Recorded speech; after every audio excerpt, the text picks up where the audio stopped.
नमस्कार दोस्तों, स्वागत है आपका हमारे इस चैनल पे।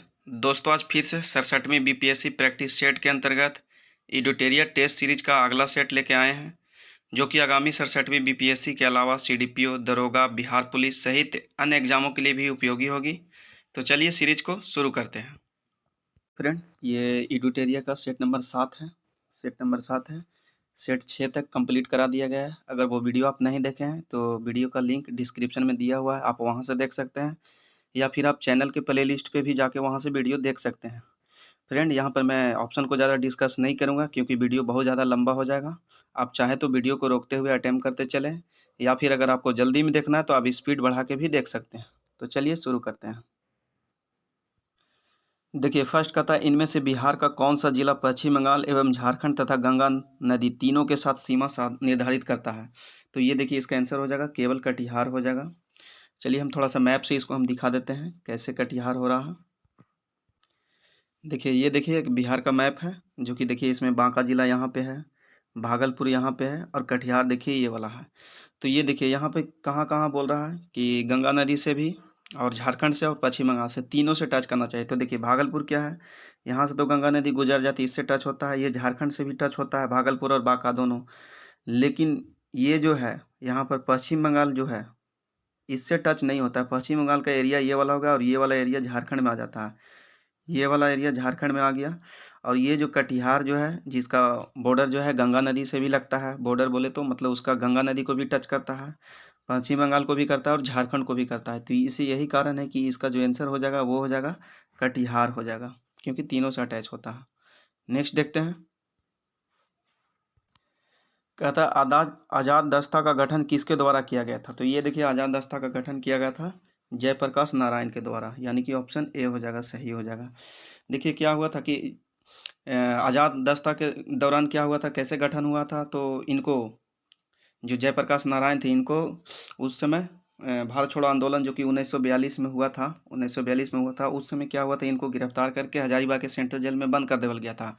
फिर किसी तरह वहाँ से भागने में सफल हुए, और भाग के कहाँ गए, नेपाल के क्षेत्र में चले गए। और वहाँ से ही मतलब फिर उसके बाद ही अपने कुछ साथी, जैसे कि हो गया कार्तिक प्रसाद हो गया, ब्रज किशोर प्रसाद हो गए, इनके साथ ये मिलकर आज़ाद दस्ता का गठन किए। और इनका उद्देश्य था कि जो भी उस समय ब्रिटिश सरकार था उसके विरुद्ध तोड़फोड़ मचाना था। ठीक है, नेक्स्ट देखते हैं।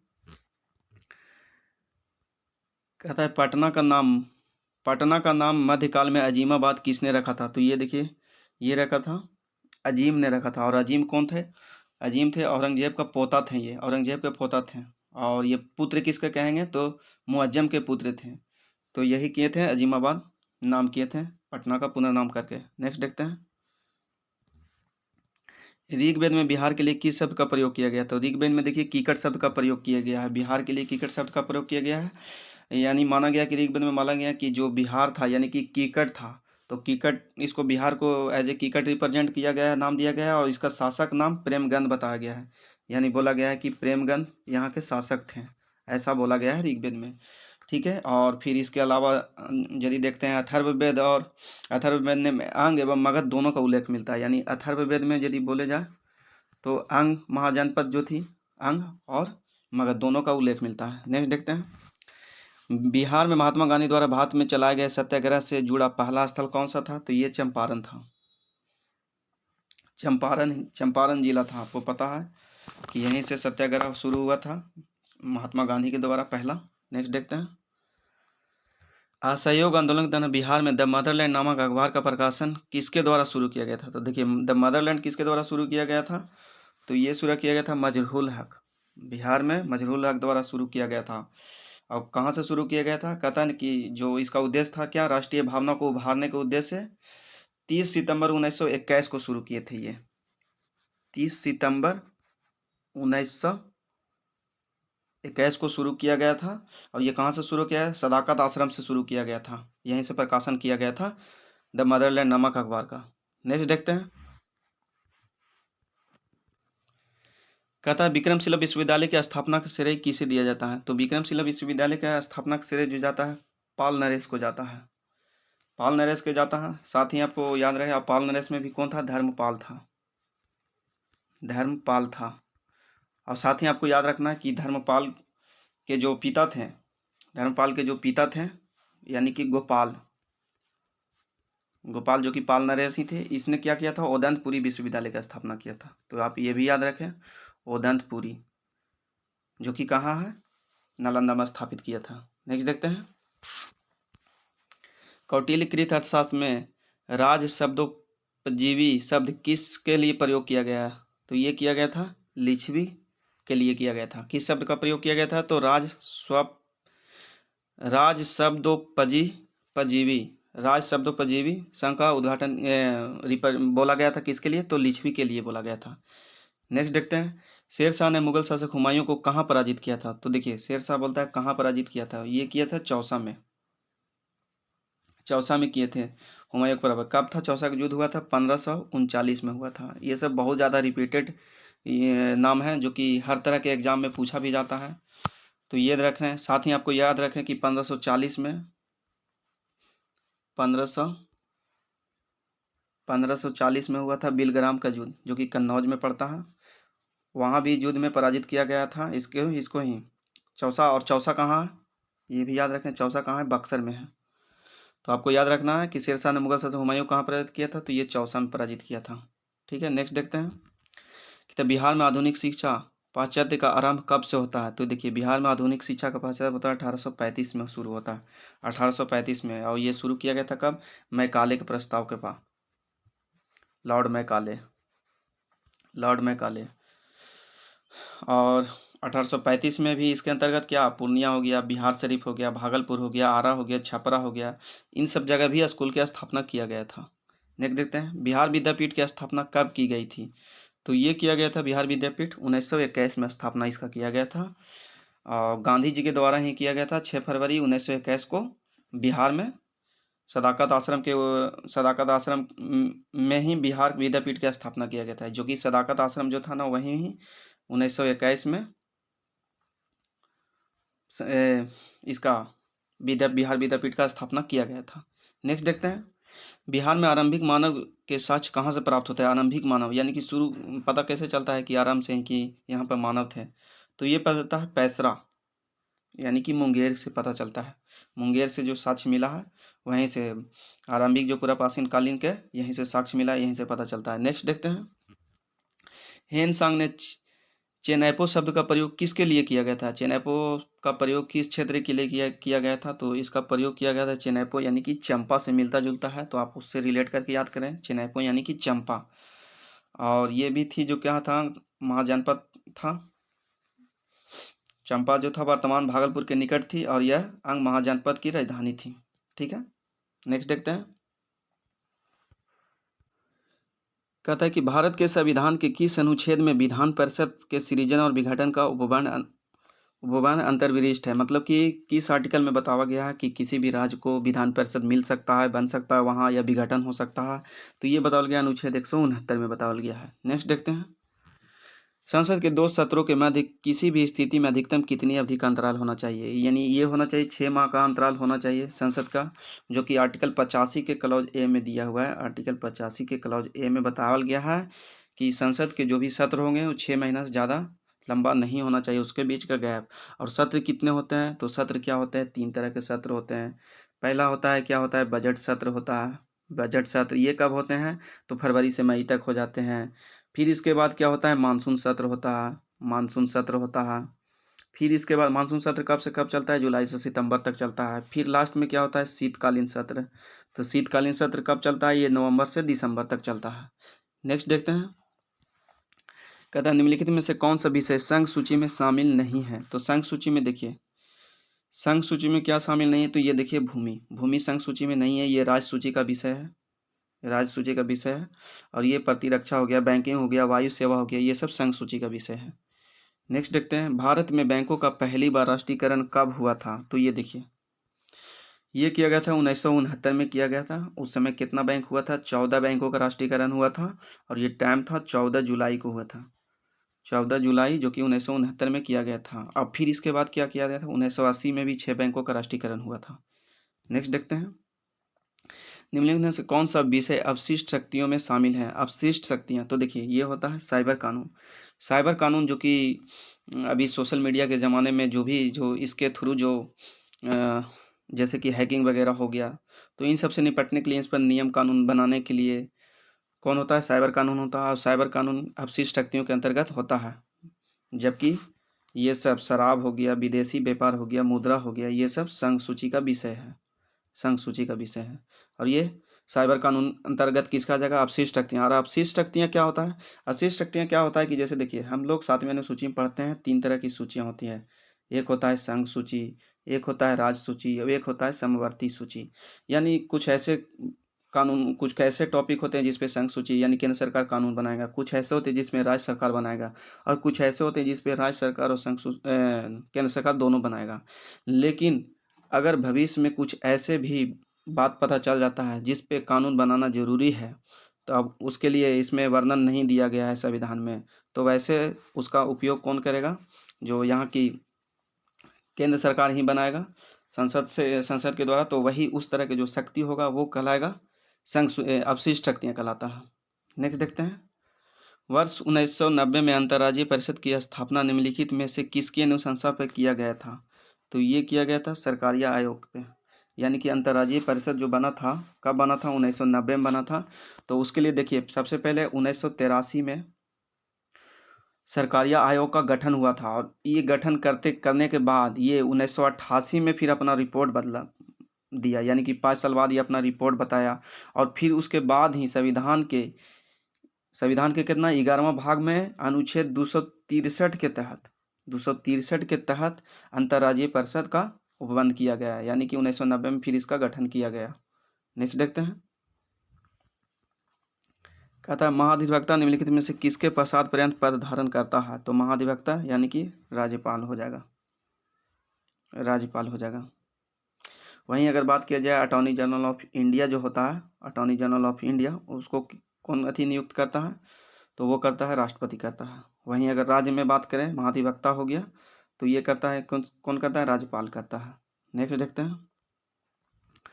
कहता है निम्नलिखित में से कौन सा युग में सही संकलित नहीं है? तो देखिए, सही संकलित नहीं है। नागालैंड 1963 में गठन हुआ, ये बिल्कुल सही है।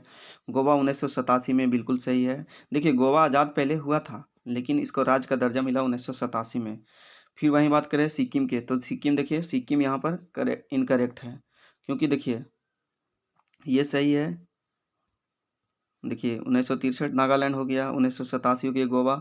जबकि सिक्किम जो होता है, सिक्किम देखिए, सिक्किम जो यहाँ दिया हुआ है 1974 में इसको यूटी का दर्जा मिला था, लेकिन इसको 1975 में फिर पूर्ण राज्य का दर्जा मिला, 1975।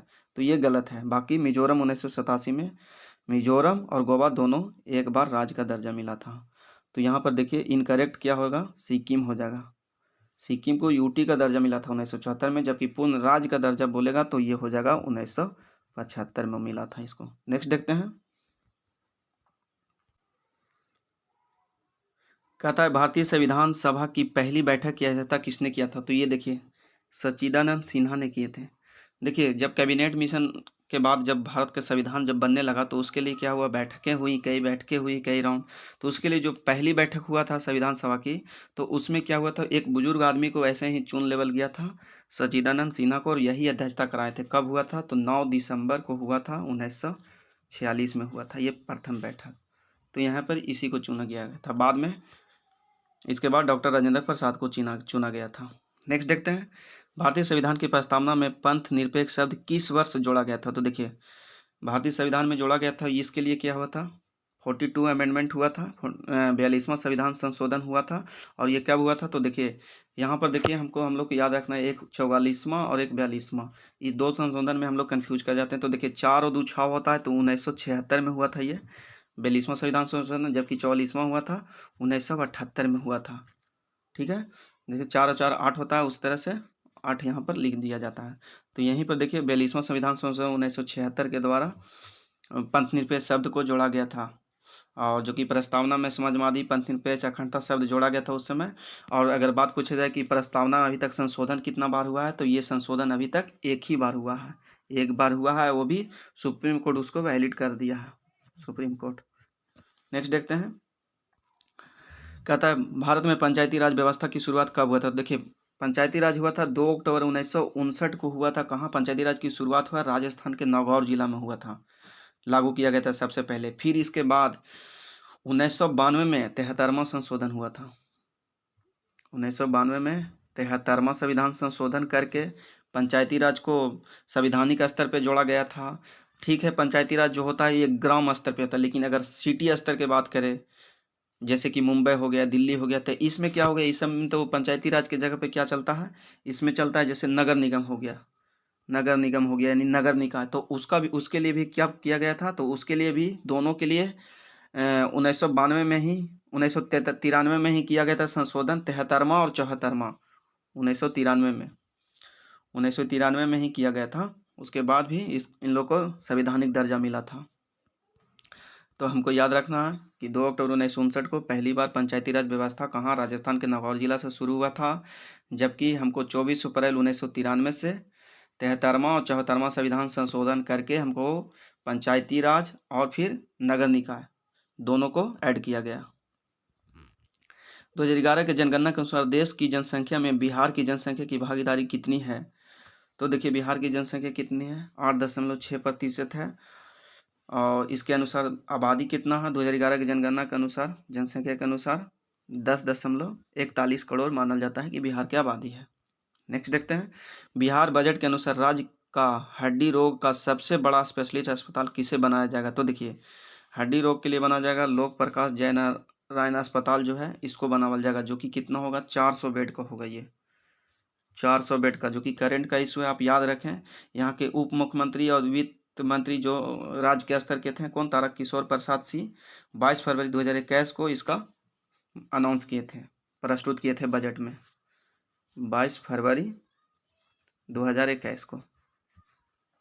नेक्स्ट देखते हैं, कहता है प्रति व्यक्ति सकल जीरा घरेलू उत्पाद 2017-18 के आंकड़े पर बिहार के 3 सबसे समृद्ध जिले कौन सा है?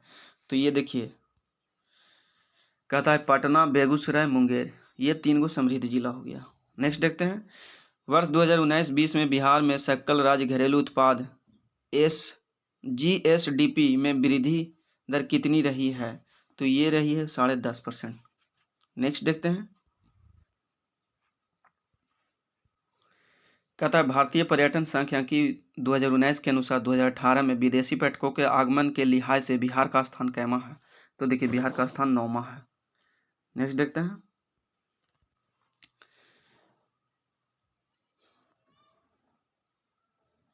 कहता है कौन का पूर्ति वक्र मूल बिंदु से होकर गुजरता है? तो ये गुजरता है इकाई से कम, पूर्ति मूल बिंदु से होकर गुजरता है। देखते हैं, किस बाजार में कीमत विभेदीकृत होता है? तो विभेदीकृत होगा कहाँ पर, जहाँ पे एकीकृत होगा, मतलब कि एकाधिकार होगा, वहाँ पे विभेदीकृत होता है।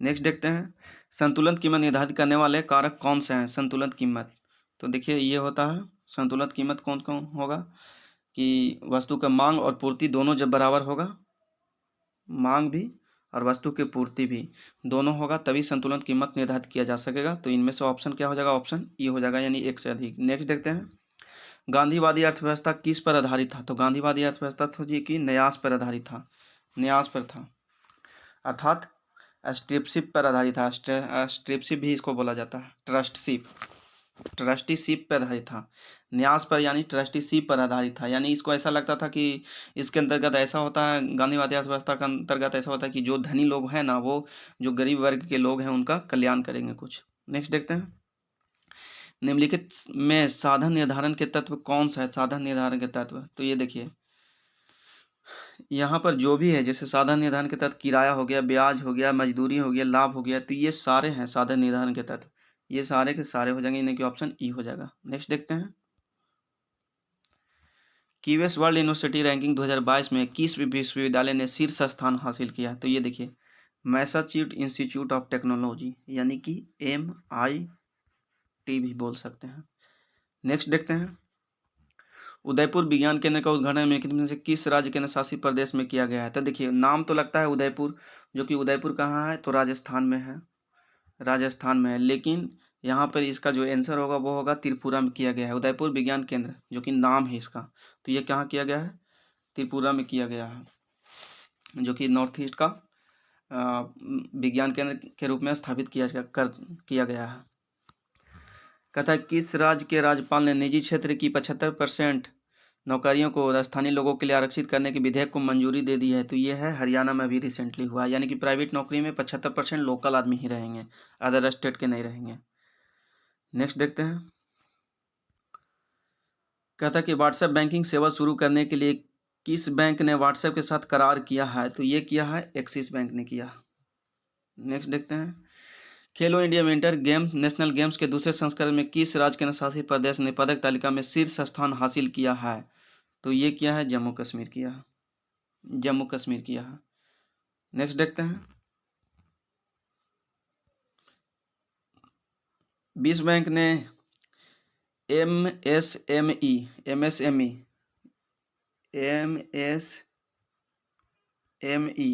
विश्व बैंक ने एमएसएमई के लिए भारत में रूफटॉप सोलर प्रोग्राम को बढ़ावा देने के लिए क्रेडिट गारंटी योजना शुरू करने की योजना बनाई। इसका मूल्य क्या होगा? तो ये देखिए 100 मिलियन होगा, यानी कि 100 मिलियन तक की क्रेडिट गारंटी योजना शुरू करने के प्रयास किया जा रहा है। नेक्स्ट देखते हैं। ईज ऑफ लिविंग इंडेक्स 2020 में मिलियन प्लस श्रेणी में कौन सा शहर शीर्ष शहर के रूप में उभरा है? तो ये हुआ है बेंगलुरु। नेक्स्ट देखते हैं। खेल मंत्रालय ने 10 साल बाद किस महासंघ को मान्यता दे दी है? 10 साल बाद किसको मान्यता दिया है? तो ये दिया है GFI, जिसका फुल फॉर्म क्या होता है? गुटग्रस्त जिम्नास्टिक फेडरेशन ऑफ इंडिया। तो इसको 10 साल बाद मान्यता दे दिया है खेल मंत्रालय। नेक्स्ट कहता है संविधान सभा के लिए संवैधानिक सलाहकार के रूप में किसे नियुक्त किया गया है? तो देखिए संवैधानिक सलाहकार के रूप में BN राव को नियुक्त किया गया था, सर BN राव को। नेक्स्ट देखते हैं। स्टारशिप प्रोटोटाइप रॉकेट SN10 को किस संगठन द्वारा सफलतापूर्वक लॉन्च और परीक्षण किया गया है? तो ये किया गया है स्पेसएक्स के द्वारा, और स्पेसएक्स किसका है? एलन मस्क का। और साथ ही आपको याद रखें जेफ बेजोस के भी हैं, जो कि अंतरिक्ष के क्षेत्र में ये भी बढ़ रहे हैं, जिसका नाम है क्या? Blue origin. नेक्स्ट देखते हैं। भारत का पहला मशीन टूल पार्क किस राज्य में खोला जाएगा? तो ये देखिए मशीन टूल पार्क कहेगा भारत का पहला, तो ये खोला जाएगा कर्नाटक में खोला जाएगा।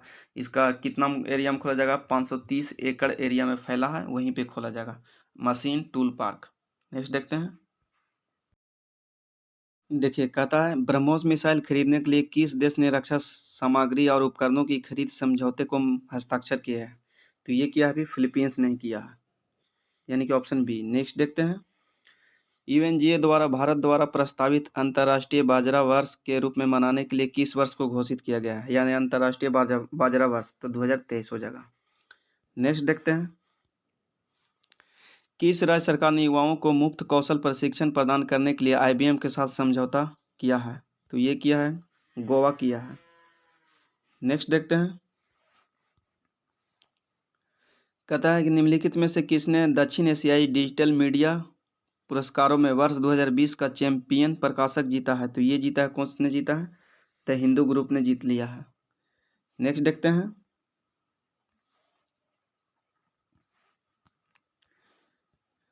कहता है भारत में अधिकांश आभूषण बनाने के लिए 22 कैरेट का उपयोग होता है। इनमें 2 कैरेट किस धातु मिलाया जाता है? तो ये मिलाया जाता है 2 कैरेट तांबा मिलाया जाता है, अधिक लचीला होने के कारण तांबा मिलाया जाता है।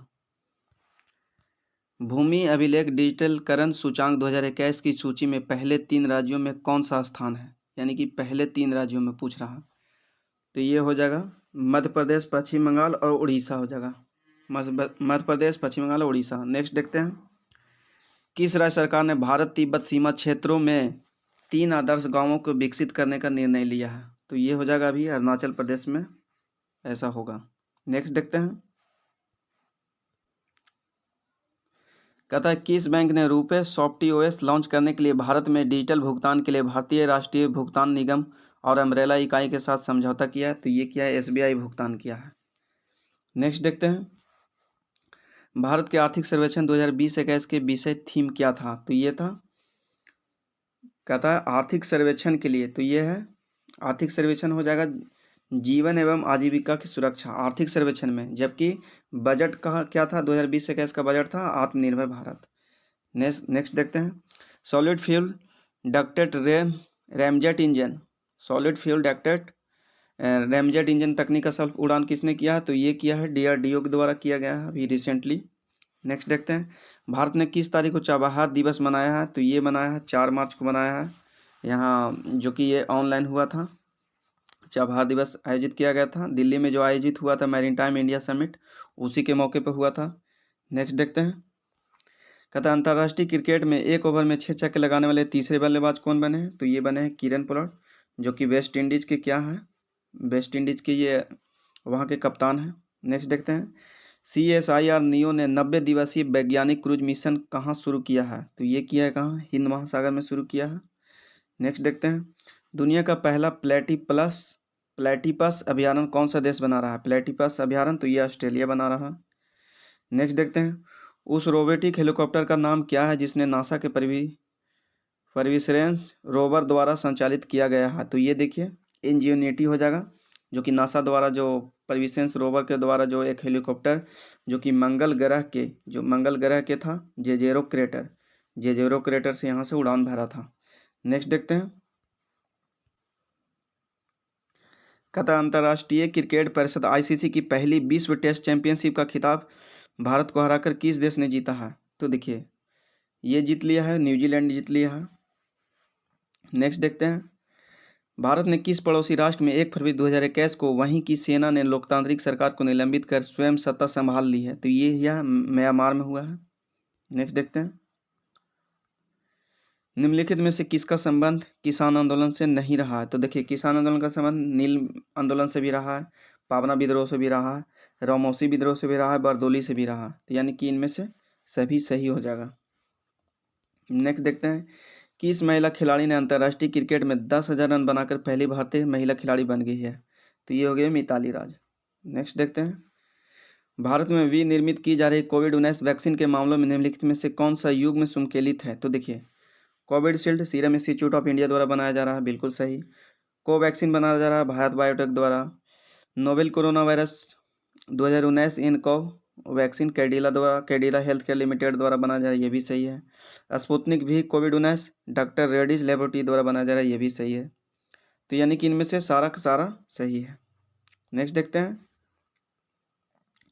शिमला सम्मेलन कब आयोजित किया गया था? शिमला सम्मेलन, तो देखिए शिमला सम्मेलन जो किया गया था ये किया गया था 25 जून 1945 को किया गया था, जबकि जो बेबल प्रस्ताव आया था उस पर विचार विमर्श करने के लिए किया गया था। इसमें कांग्रेस, मुस्लिम लीग और अन्य कई तरह के जो पक्ष थे सभी ने भाग लिया था। नेक्स्ट देखते हैं, ली कमीशन निम्नलिखित में से किससे संबंधित था? ली कमीशन, तो ली कमीशन था भारतीय सिविल सेवा से संबंधित था। नेक्स्ट देखते हैं, कहता है भारत सचिव का पद निम्नलिखित में से किसके द्वारा बनाया गया था? तो देखिए ये बनाया गया था 1858 का भारत शासन अधिनियम के द्वारा। हम जानते हैं कि 1857 में क्या हुआ था, रिवोल्ट हुआ था, विद्रोह हुआ था, 1857 की क्रांति हुआ था। उसके बाद ठीक 1858 में भारत शासन अधिनियम लाया गया, जिसमें भारत सचिव का एक पद सृजन किया गया। नेक्स्ट देखते हैं, कहता है दिल्ली के किस सुल्तान ने सर्वप्रथम अपने विचारों का स्पष्ट करते हुए राज्य का आधार प्रजा का समर्थन होना चाहिए माना था? तो ये जलालुद्दीन खिलजी ने बोला था। नेक्स्ट देखते हैं, भारत शासन अधिनियम 1935 के द्वारा स्थापित संघ में अपशिष्ट शक्तियाँ किसे दी गई थी? तो ये देखिए अपशिष्ट शक्तियाँ क्या होता है, गवर्नर जनरल के पास था। अपशिष्ट शक्तियाँ क्या होता है कि वैसा कोई टॉपिक जिस पे कानून नहीं हो तो उस पर कानून बनाने की जरूरत पड़ा, कि वर्तमान में जो कि अभी संघ सरकार बनाती है संसद को है, तो वहीं पे क्या है गवर्नर जनरल उस समय मौजूदा समय में इसके पास पावर था, वही होता है अपशिष्ट शक्तियाँ। नेक्स्ट देखते हैं, निम्नलिखित में रामानंद के शिष्य कौन नहीं है? रामानंद के शिष्य बोलता है कि कौन नहीं है। देखिए रामानंद के जो शिष्य हुए ये मान चलिए रामानंद हैं, तो इनके बहुत सारे शिष्य हुए हैं, लगभग 12 को शिष्य हुए, इनके 12 शिष्य हुए। तो यहाँ पर देख रहे हैं कि मौजूदा ऑप्शन में कबीर दास हो गए, रैदास हो गए, पीपा हो गए, धन्ना हो गए, ये सारे के सारे रामानंद के शिष्य हैं। नेक्स्ट देखते हैं, भारत में जिस समय रॉलेट एक्ट लागू किया गया उस समय यहाँ का वाइसराय कौन था? तो उस समय था लॉर्ड चेम्सफोर्ड थे, लॉर्ड चेम्सफोर्ड थे, जो कि उस समय चेम्सफोर्ड अधिनियम आया था। चेम्सफोर्ड अधिनियम 1919 आया था, तो आप याद रखें। और इसी की समीक्षा के लिए 1928 में क्या आया था, साइमन कमीशन आया था, जिसका विरोध में लाला लाजपत राय लाठी खा के मौत हो गया उनका। नेक्स्ट देखते हैं, भवानी मंदिर की रचना किसके द्वारा किया गया था? तो ये भवानी मंदिर की रचना अरविंद घोष के द्वारा किया गया था, भवानी मंदिर का। नेक्स्ट देखते हैं, कहता है भारत में रेलवे लाइन का विकास का कार्य किस गवर्नर जनरल के काल में हुआ था? तो ये हुआ था लॉर्ड डलहौजी के समय हुआ था, क्योंकि लॉर्ड डलहौजी के समय ही मुंबई से ठाणे के बीच चला था 1853 ईस्वी में पहली रेल चला था। तो पूछने का मतलब वही है, विकास हुआ था, डैट मीन की चला था। नेक्स्ट देखते हैं। कहता है भारत के विभाजन के समय भारतीय राष्ट्रीय कांग्रेस का अध्यक्ष कौन थे? तो ये थे JB कृपलानी थे। नेक्स्ट देखते हैं। भारतीय राष्ट्रीय कांग्रेस के किस अधिवेशन में पूर्ण स्वराज की औपचारिक मांग किया गया था? तो ये लाहौर अधिवेशन हुआ था। कहाँ हुआ था? 1929 में हुआ था, लाहौर अधिवेशन हुआ था। तो अध्यक्षता कौन किए थे? जवाहरलाल नेहरू किए थे, जवाहरलाल नेहरू किए थे। नेक्स्ट देखते हैं। निम्नलिखित में से कौन काकोरी षड्यंत्र का हिस्सा नहीं थे? काकोरी षड्यंत्र देखिए, भगत सिंह नहीं थे इनके, बाकी रोशन सिंह थे, राम प्रसाद बिस्मिल थे, चंद्रशेखर आज़ाद थे। इसके अलावा कौन थे? स्वर्ण सिंह भी थे, फिर क्या थे? राजेंद्र लाहिड़ी भी थे, अशफाक उल्ला खां भी थे। तो इसके अलावा कई सारे थे। क्या हुआ था काकोरी षड्यंत्र में? लखनऊ में खजाना से भरल एक ट्रेन जा रहा था ब्रिटिश का, तो उनको लूट लिया गया था। ठीक है। जबकि भगत सिंह की बात करें तो ये लाहौर षड्यंत्र में गिरफ्तार किए गए थे। नेक्स्ट देखते हैं। फिनिक्स फार्म की स्थापना किस व्यक्ति के द्वारा किया गया था? तो ये किया गया था महात्मा गांधी के द्वारा किया गया था फिनिक्स फार्म की स्थापना। नेक्स्ट देखते हैं। मुस्लिम लीग ने प्रत्यक्ष कार्यवाही दिवस कब मनाया था? तो ये मनाया था 16 अगस्त 1946 को मनाया गया था, आज़ादी से ठीक पहले। हिंदू महासभा की स्थापना कब हुई? तो हिंदू महासभा 1915 में स्थापित किया गया था। नेक्स्ट देखते हैं। 1930 में किसने इंडियन रिपब्लिक आर्मी के नाम पर स्वाधीनता उद्घोषण जारी किया था? तो ये किए थे सूर्य सेन जो कि क्या थे? एक टीचर थे जो कि क्रांतिकारी गतिविधि में कूद गए अपने छात्रों के साथ, और ये इंडियन रिपब्लिक आर्मी के नाम से स्वाधीनता की घोषणा किए थे। नेक्स्ट देखते हैं। निम्नलिखित में से किनका संबंध हमारे राष्ट्रीय ध्वज के डिजाइन से है? राष्ट्रीय ध्वज का डिजाइन पिंगली वकैया ने किए थे। राष्ट्रीय ध्वज का डिजाइन हमारे पिंगली वकैया ने किए थे। और ये कब किया था? तो 1931 में इसको, जो 1931 का जो कांग्रेस का कराची अधिवेशन हुआ था, उस समय इस ध्वज को सर्वसम्मति से स्वीकार कर लेवल गया था। नेक्स्ट देखते हैं। सविनय अवज्ञा आंदोलन के दौरान निम्नलिखित में से किस रियासत ने कांग्रेस का समर्थन नहीं किया था? तो कांग्रेस का समर्थन कौन नहीं किया था? मैसूर ने नहीं किया था। नेक्स्ट देखते हैं। कहता है संस्कृत व्याकरण अष्टाध्यायी के रचयिता कौन थे? तो ये थे पाणिनि थे। नेक्स्ट देखते हैं। निम्नलिखित में से वैदिक साहित्य का सही क्रम क्या है? वैदिक साहित्य का पूछ रहा, तो ये हो जाएगा ब्राह्मण थे, अरनायक थे, उपनिषद थे। तो वैदिक साहित्य के क्या? पहले ब्राह्मण हो जाएगा, अरनायक हो जाएगा, फिर उपनिषद हो जाएगा। नेक्स्ट देखते हैं। निम्नलिखित में से कौन सी लिपियां अशोक के अभिलेखों में प्रयुक्त हुई थी? अशोक के अभिलेखों में प्रयुक्त हुए थे, तो ये हुए थे ब्राह्मी लिपि थे, खरोष्टी लिपि थे एवं अरमाइक लिपि थी। ब्राह्मी, खरोष्टी, अरमाइक। नेक्स्ट देखते हैं। प्राचीन भारत के पंचमार्क आहत सिक्के मुख्यतः किस धातु के बने होते थे? तो जो आहत सिक्का होता था मुख्यतः क्या होते थे? तो ये बेसिकली चांदी के बने होते थे। नेक्स्ट देखते हैं। कह रहा है सूची 1 को सूची 2 के साथ संकलित कीजिए और दिए गए प्रयोग का सही उत्तर को चुनिए। तो देखिए यहाँ पर देखिए, जो मेगास्थनीज था वो इंडिका की रचना किए थे, टॉलमी थे जो ज्योग्राफी को किए थे, पिलनी किए थे नेचुरल हिस्ट्री का, जबकि हेंसा किए थे सुजुकी। तब चाहे तो इसका स्क्रीनशॉट करके भी रिवाइज कर सकते हैं। नेक्स्ट देखते हैं। किस काल में सर्वप्रथम कृषि उत्पाद शुरू हुआ था? कृषि उत्पाद शुरू हुआ था, तो कहता है कृषि उत्पाद का जो शुरुआती काल था ये था नवपाषाण काल। नवपाषाण काल में किसान का काम शुरू हो गया था। नेक्स्ट देखते हैं। कह रहा है मुगल काल में शेर मंडल निम्नलिखित में से किससे संबंधित है? तो ये थे हुमायूं का पुस्तकालय थे। हुमायूं का पुस्तकालय था जो कि एकमात्र मुगल शासक थे जो कि एक पुस्तकालय बनवाए थे जिसका नाम शेर मंडल दिया था। नेक्स्ट देखते हैं। शेर शाह और अकबर के बीच भू राजस्व प्रशासन के संबंध में कौन सा व्यक्ति संबंधित था? तो देखिए कौन सा संबंधित था? तो ये थे टोडरमल थे। टोडरमल क्या थे कि ये पहले शेर शाह के लिए काम कर चुके थे, बाद में फिर ये अकबर के लिए भी काम किए थे। नेक्स्ट देखते हैं। सुलह कुल की नीति अपनाई गई थी। सुलह कुल अकबर ने ये अपनाया था, जो कि अन्य संप्रदाय के लोगों के साथ भी भाईचारे की व्यवस्था के लिए ये अपनाए थे अकबर। नेक्स्ट देखते हैं। सिक्कों पर टकसाल नामक लिखवाने एवं अपनी छवि अंकित करने का प्रथा किसने शुरू किया था? तो ये किया था जहांगीर ने शुरू किया था। नेक्स्ट देखते हैं। चोल साम्राज्य की स्थापना किसने की थी? तो चोल साम्राज्य की स्थापना ये विजय लाल ने किया था 850 ईस्वी में, 9वीं सदी के अंत में, यानी कि कांची के पल्लवों को पराजित किया था। कांची के पल्लवों के पराजित करने के बाद फिर ये चोल साम्राज्य की नींव रखे थे। नेक्स्ट देखते हैं। नेपाल के सीमा के साथ पूर्व में किशनगंज से लेकर नेपाल की सीमा के साथ साथ पूर्व में किशनगंज से लेकर पश्चिम चंपारण तक किस मिट्टी का विस्तार मिलता है? तो ये देखिए तराई मिट्टी का मिलता है। यानी कि जो हमारा बिहार जो इस तरह से कुछ है, तो यहाँ से पूछ रहा है कि इस छोर से लेके इस छोर तक कौन सा मिट्टी मिलता है? ये वाला, तो ये तराई मिट्टी मिलता है, और जो कि इसका जो चौड़ाई होगी 5 से 7 किलोमीटर तक के होता है, 5 से 7 किलोमीटर तक। नेक्स्ट देखते हैं। इनमें से किस राज्य में अरावली की पहाड़ियाँ है? तो अरावली की पहाड़ियाँ जो कहाँ है? ये राजस्थान में है। नेक्स्ट देखते हैं। निम्नलिखित में से कौन सी भू आकृति का निर्माण नदी की अपरदन क्रिया द्वारा होती है? नदी की अपरदन क्रिया द्वारा किसका होगा? तो ये होगा गॉर्ज का होगा। नेक्स्ट देखते हैं। निम्नलिखित में से कौन सा वलित पर्वत का उदाहरण नहीं है? तो ये हो जाएगा सियरा नेवादा। सियरा नेवादा वलित पर्वत का उदाहरण नहीं है। नेक्स्ट देखते हैं। कहता है भारत में जनजातियों का उसके आबादी के अनुसार सही क्रम क्या है? तो देखिए ये हो जाएगा ऑप्शन बी हो जाएगा। सबसे ज़्यादा भील है, फिर गोंड है, फिर संथाल है। नेक्स्ट देखते हैं। तिलहन में सर्वाधिक उत्पादन करने वाला राज्य कौन सा है? यानी कि दलहन और तिलहन दोनों ज़्यादा होता है, तो ये हो जाएगा मध्य प्रदेश में हो जाएगा। नेक्स्ट देखते हैं। निम्न में से किस देश ने ग्रेट स्लेव झील स्थित है? ग्रेट स्लेव झील कहाँ है? तो ये हो जाएगा कनाडा में हो जाएगा। ग्रेट स्लेव झील कनाडा में है। नेक्स्ट देखते हैं। निम्न में से किस गोलार्ध में हमबोल्ट जलधारा बहती है? हमबोल्ट जलधारा बहती है दक्षिणी गोलार्ध में बहती है, यानी हो जाएगा 102 को डी हो जाएगा। नेक्स्ट देखते हैं। इनमें से किस स्थान पर धारवाड़ का पठार है? तो धारवाड़ का पठार है, ये हो जाएगा कर्नाटक में। नेक्स्ट देखते हैं।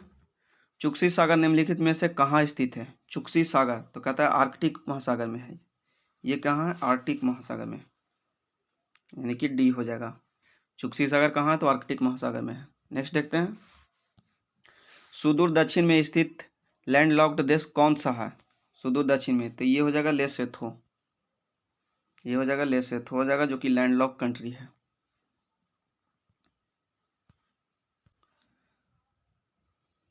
कहता है किलिमंजारो पर्वत किस देश में स्थित है? तो किलिमंजारो पर्वत है जो कहाँ स्थित है? ये हो जाएगा तंजानिया में स्थित है। नेक्स्ट देखते हैं। निम्नलिखित में से किस प्रदेश में पौधों में ट्री रिंग सर्वाधिक दृश्यमान होते हैं? ट्री रिंग तो ये होता है समशीतोष्ण में। समशीतोष्ण पौधे में ट्री रिंग सर्वाधिक होते हैं। नेक्स्ट देखते हैं। कहता है सिमसा हिमवती भवानी किस नदी की सहायक नदी है? सिमसा हिमावती भवानी किस नदी की सहायक नदियां हैं? तो ये हो जाएगी कावेरी। कावेरी का हो जाएगा, यानी कि कावेरी की सहायक नदी कौन सा हो जाएगा? सिमसा हो जाएगा, हिमवती हो जाएगा, भवानी हो जाएगा। नेक्स्ट देखते हैं। कार्मेथोडियम इडिकम नाम की एक नई अल्पलाइन प्रजाति किस राज्य में पाई जाती है? तो ये पाई जाती है अरुणाचल प्रदेश में पाई जाती है। नेक्स्ट देखते हैं। कहता है कौन सा संगठन अंटार्कटिक हिमखंडों को ट्रैक करता है? यानी अंटार्कटिक जो हिमखंड होता है उसमें उसका जो अध्ययन करता है वो कौन करता है? USA national ice centre. Next देखते हैं। कहता है कि पोलर सिल्क रोड निम्नलिखित में से कौन सा देश बना रहा है? तो ये सिल्क रोड आप चाइना जानते थे, न्यूज में भी चल रहा है ये। नेक्स्ट देखते हैं। भारत के कितने राज्य पाकिस्तान के साथ सीमा साझा करते हैं? तो भारत के देखिए 3 राज्य सीमा साझा करते हैं। भारत के 3 ही राज्य सीमा साझा करते हैं, जैसे पंजाब हो गया, राजस्थान हो गया, गुजरात का सीमा साझा करता है। जबकि 2 केंद्र शासित प्रदेश हो जाएगा, जिसमें जम्मू कश्मीर और लद्दाख हो गया। तो आप याद रखें पहले वाला जो पहले 4 होता था, जो कि अब तो जम्मू कश्मीर का जो उसका जो स्टेटहुड का जो दर्जा था अब समाप्त हो गया। तो अगर राज्य की यहाँ पर बात किया तो यहाँ पर राज्य 3 हो जाएगा, लेकिन केंद्र शासित प्रदेश को लगा कर बोले तो टोटल 5 हो जाएंगे, क्योंकि जम्मू कश्मीर भी हो जाएगा और लद्दाख भी हो जाएगा। नेक्स्ट देखते हैं। चित्रकूट जलप्रपात, जिसे भारत का नियाग्रा जलप्रपात की संज्ञा दी जाती है, किस नदी पर है? तो ये देखिए कह रहा है चित्रकूट जलप्रपात, तो ये हो जाएगा इंद्रावती नदी पर हो जाएगा। नेक्स्ट देखते हैं, और ये कहाँ पर है, तो छत्तीसगढ़ के बस्तर जिला में है। नेक्स्ट देखते हैं, निम्नलिखित स्थल और अवस्थी में से कौन सा जोड़ा सुमकेलित नहीं है। सुमकेलित नहीं है तो देखो, नंदा देवी उत्तराखंड में, बिल्कुल सही। पंचमढ़ी मध्य प्रदेश में, ये भी सही है। सिमलीपाल उड़ीसा में है। नोकरे कहाँ है, मेघालय में। तो टोटल सही है यहाँ पर, यहाँ ऑप्शन ई हो जाएगा। नेक्स्ट देखते हैं, निम्नलिखित राष्ट्रीय उद्यानों और वहाँ के प्रसिद्ध पशुओं के असंगत जोड़े का चयन कीजिए। तो ये देखिए, असंगत जोड़े बोल रहा है। देखिए इसमें फर्स्ट कहता है कि काजीरंगा, काजीरंगा तो एक सींग वाला गैंडा के लिए प्रसिद्ध है। गिर जो होता है सियाई सिंह के लिए, जबकि दाची गांव जो है, दाची गांव सफ़ेद भालू के लिए नहीं है, ये कश्मीरी हिरन के लिए है। दाची गांव जो है कश्मीरी हिरन, कश्मीरी हिरन के लिए प्रसिद्ध है। वहीं बात करें केवला देव, तो केवला देव नेशनल पार्क है जो कि साइबेरियन क्रेन के लिए है, साइबेरियन क्रेन के लिए। ठीक है, नेक्स्ट देखते हैं, तो यानी कि ऑप्शन ई हो जाएगा। नेक्स्ट देखते हैं, कह रहा है भोपाल गैस कांड में कौन सी गैस लीक हुई थी। तो देखिए मिथाइल आइसोसाइनाइड हुआ था वहाँ पर लीक, और ये कब हुआ था, 1884 में हुआ था। 1884 में 2 दिसंबर के दिन हुआ था। नेक्स्ट देखते हैं, इको मार्क का चिन्ह क्या प्रदर्शित करता है, इको मार्क का। तो ये देखिए लेबल लगाने की व्यवस्था को बताता है इको मार्क का चिन्ह। नेक्स्ट देखते हैं, चिकित्सा के क्षेत्र में गोल्डन आवर इसमें से किससे संबंधित है, यानी गोल्डन आवर किसको कहते हैं, तो ये होता है हार्ट अटैक से। चिकित्सा के क्षेत्र में हार्ट अटैक से ही गोल्डन आवर संबंधित है। जैसे क्या होता है, यदि कोई व्यक्ति को जैसे हार्ट अटैक आता है, कोई व्यक्ति को यदि हार्ट अटैक आता है, तो यदि वो लेटा हो, तो हार्ट अटैक के बाद जो इलाज के दौरान जो 1 घंटा का जो वक्त होता है, जो कि ज़रूरी इलाज होता है, अगर इस समय इलाज नहीं मिला तो वो मर भी सकता है। तो इसी समय को ही गोल्डन आवर कहा जाता है। नेक्स्ट देखते हैं, कहता है मनुष्य के शरीर के रक्त का पीएच मान कितना होता है, तो ये होता है 7.4 होता है। नेक्स्ट देखते हैं, एक व्यक्ति दुर्घटना में घायल हो गया है, उसे रक्त समूह की जांच के लिए समय नहीं है, निम्न में से कौन सा रक्त दिया जाना चाहिए। तो ये हो जाएगा ओ पॉजिटिव, क्योंकि आपको पता है कि ओ ग्रुप जो होता है वो क्या होता है, ओ ग्रुप जो होता है सर्वदाता रक्त समूह कहलाता है, जबकि ए बी होता है सर्वग्राही, यानी कि ओ ग्रुप वाला किसी को भी खून दे सकता है, ब्लड दे सकता है, जबकि ए बी वाला जो होता है किसी से भी ब्लड ले सकता है। नेक्स्ट देखते हैं, कहता है जब तक व्यक्ति वृद्ध हो जाता है तो समय तो उसका रक्तचाप क्या हो जाता है, रक्तदाब क्या हो जाता है जब वृद्ध हो जाता है तब, तो वो क्या होता है, साधारणतः बढ़ जाता है, वो क्या होता है, साधारणतः बढ़ जाता है। नेक्स्ट देखते हैं, क्रोमेटोग्राफी की तकनीक का प्रयोग किस कार्य में होता है, क्रोमेटोग्राफी। तो ये हो जाता है पदार्थों के द्रव मिश्रण से पदार्थों को अलग करने के लिए, द्रव का जो मिश्रण होता है उसे पदार्थ को अलग करने के लिए किया जाता है क्रोमेटोग्राफी तकनीक से। नेक्स्ट देखते हैं, निम्नलिखित तत्वों में किसका परमाणु भार एवं परमाणु संख्या लगभग समान होता है। तो ये देखिए हाइड्रोजन का होता है, हाइड्रोजन होता है। नेक्स्ट देखते हैं, एक तत्व में इलेक्ट्रॉन और न्यूट्रॉनों की संख्या 18 तथा 20 है, तो तत्व की द्रव्यमान संख्या कितनी होती है। तो देखिए द्रव्यमान संख्या जो होता है वो क्या होता है, प्रोटॉनों की संख्या प्लस न्यूट्रॉनों की संख्या, और हम जानते हैं कि जितना ही प्रोटॉन होता है उतना ही न्यूट्रॉन होता है। तो यहाँ पर देखिए न्यूट्रॉन, इलेक्ट्रॉन कितना है, जितना ही प्रोटॉन होता है उतने ही इलेक्ट्रॉन भी होता है। तो यहाँ पर देखिए इलेक्ट्रॉन कितना होता है 18, तो हम 18 लिख देंगे, प्लस न्यूट्रॉन कितना कह रहा है, न्यूट्रॉन 20 कह रहा है, तो 18 और 20 जोड़ेंगे तो क्या हो जाएगा, 38 हो जाएगा, और यही हो जाएगा, क्या हो जाएगा, द्रव्यमान संख्या। नेक्स्ट देखते हैं, कहता है कि स्तंभ बी में दिए गए स्रोत को स्तंभ ए में दिए गए उत्पाद से मिलाएं, मिलान करने के लिए बोल रहा है। तो ये हो जाएगा, देखिए कह रहा है फार्मिक अम्ल, फार्मिक अम्ल कह रहा है, तो फार्मिक अम्ल किस में होता है, तो हमको पता है कि ये चींटी में होता है, फार्मिक अम्ल होता है। फिर साइट्रिक अम्ल, साइट्रिक अम्ल कहाँ होता है, नींबू में होता है, साइट्रिक अम्ल नींबू में होता है। टार्टरिक अम्ल कहाँ कह रहा है, तो ये होता है इमली में होता है। तो ये इस तरह से इसका मिलान होगा। अब चाहे तो वीडियो को रोक के रिवाइज कर लें। लोहा जिससे प्राप्त होता है वह होता है, लोहा जिससे प्राप्त होता है वह क्या होता है, हेमेटाइट हो गया। नेक्स्ट देखते हैं, अम्लराज एक्वा रेजियम में पाया जाता है, अम्लराज एक्वा रेजियम क्या हो जाता है, HNO3 पाया जाता है, यानी कि नाइट्रिक अम्ल पाया जाता है, और HCl हाइड्रोक्लोरिक अम्ल पाया जाता है। ये होता है 1 अनुपात में, और ये हाइड्रोक्लोरिक अम्ल होता है 3 अनुपात में होता है। तो यही यह बोल रहा है यहाँ पर तो यानी कि इसका ऑप्शन हो जाएगा ऑप्शन 1 हो जाएगा। 1 भाग नाइट्रिक अम्ल एवं 3 भाग हाइड्रोक्लोरिक अम्ल होता है।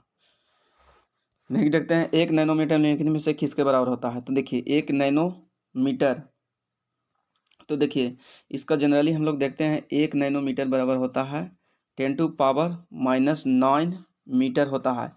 लेकिन यहाँ पर देखिए, यहाँ पर दिया हुआ है क्या, सेंटीमीटर में सारा दिया हुआ है, तो हम यहाँ पर कंफ्यूज नहीं करेंगे। -9 सेंटीमीटर होता है तो 10⁻⁹ में हम सेंटीमीटर लगा देंगे, यानी 10⁻² से गुना हो जाएगा। तो हमको ओवरऑल बचेगा कितना, 10⁻⁻7 मीटर सेंटीमीटर बच जाएगा। तो हम इस तरह से हम यहाँ पर ऑप्शन हो जाएगा, सेंटीमीटर में बदलेंगे तो 10⁻⁻7 सेंटीमीटर हो जाएगा। नेक्स्ट देखते हैं पदार्थ का संवेग और वेग के अनुपात में कौन सी भौतिक राशि प्राप्त किया जाता है। तो ये देखिए हमको मिलता है, द्रव्यमान मिलता है। देखिए पदार्थ का संवेग क्या होता है, P बराबर mv होता है, बट्टा अनुपात बोल रहा है तो बट्टा कर देते हैं। फिर क्या कर रहा है, वेग यानी v होता है, तो हम v से v कट जाएगा तो हमको बचेगा क्या, m, यानी कि द्रव्यमान बच जाएगा। तो ऑप्शन क्या हो जाएगा, ऑप्शन बी हो जाएगा। नेक्स्ट देखते हैं, कहता है एक व्यक्ति एक संवेदनशील तराजू पर खड़ा है, यदि वह गहरी सांस अंदर लेता है तो तराजू की रीडिंग क्या होता है। तो देखिए चाहे तो सांस अंदर लेगा या बाहर लेगा, रीडिंग हमेशा घटेगी। नेक्स्ट देखते हैं, कहता है सड़क पर चलने की अपेक्षा बर्फ पर चलना कठिन होता है। क्यों होता है कठिन, क्योंकि बर्फ के सड़क की अपेक्षा घर्षण कम होता है, बर्फ पे फिसलन हो जाता है, घर्षण कम लगता है, इसलिए कठिन होता है। नेक्स्ट देखते हैं, कहता है प्रतिरोध का मान क्या होगा यदि परिपथ में विद्युत धारा 10 एम्पियर तथा विभवांतर 12 हो। यानी देखिए भी दिया हुआ है, 12 दिया हुआ है, और आई यानी कि धारा दिया हुआ है 10 दिया हुआ है, तो आर निकालना है। तो क्या होता है, भी बराबर आई आर, एक फार्मूला होता है। भी कितना दिया हुआ है, 12 दिया हुआ है, आई कितना दिया हुआ है, 10 दिया हुआ है, तो आर नहीं निकल जाएगा यहाँ से, ये आर आ जाएगा, तो इससे 10 से भागा दे देंगे तो क्या हो जाएगा, 1.2 एम्पियर हो जाएगा, 2 ओम हो जाएगा, 1.2 ओम। तो यानी इसका धारा जो हो जाएगा 1.2 ओम के बराबर होगा। रेजिस्टेंस कितना हो जाएगा, यानी प्रतिरोध 1.2 ओम। नेक्स्ट देखते हैं, कहता है यदि चलती हुई वस्तु का वेग दुगुना हो जाए तो वस्तु की गतिज ऊर्जा क्या हो जाता है, 4 गुना हो जाता है।